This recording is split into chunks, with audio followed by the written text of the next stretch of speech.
الأخبار الموجزة اليوم الاثنين. تم إطلاق سراح 23 طالبا والأفغان العاديين الذين من السجون تم اعتقالهم من قبل الحكومة المحلية، وعادوا إلى البلاد من خلال جهود السفارة الأفغانية في طهران والقنصلية العامة للبلاد في زاهدان. بدأت حملة التطعيم اليوم ضد شلل الأطفال في 23 مقاطعة في البلاد، وستغطي الحملة 217 منطقة، وستستمر الحملة لمدة 3 أيام، وسيتم تطعيم 6.4 مليون طفل دون سن الخامسة.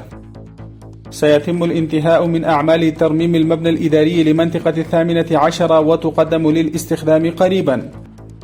قال ممثل المكتب القيادي للإمارة الإسلامية في اجتماع تم تنظيمه لدعم القطاع الخاص أنه تم خفض الضريبة من 4% إلى 2% لدعم وتطوير الصناعة، وأضاف أنه تم التنازل عن 7% من الضريبة التعاقدية للقطاعات التجارية والزراعية والصناعية من أجل دعم الصناعة وتنميتها. تم الانتهاء من بناء غرفة تبريد تزيد قيمتها على 300 ألف دولار لحماية المنتجات الزراعية في عاصمة فرا. تقدر هذه الغرفة على تخزين 500 طن من المنتجات الزراعية.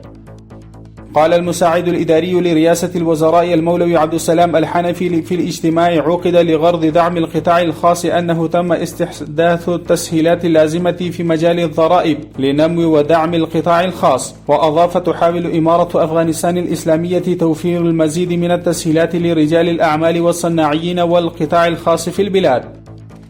بناء على مرسوم خاص من قيادة للإمارة الإسلامية تم إعفاء الجامعات والمدارس الخاصة من الضريبة لمدة عام واحد في العام المالي 1402 هجري شمسي.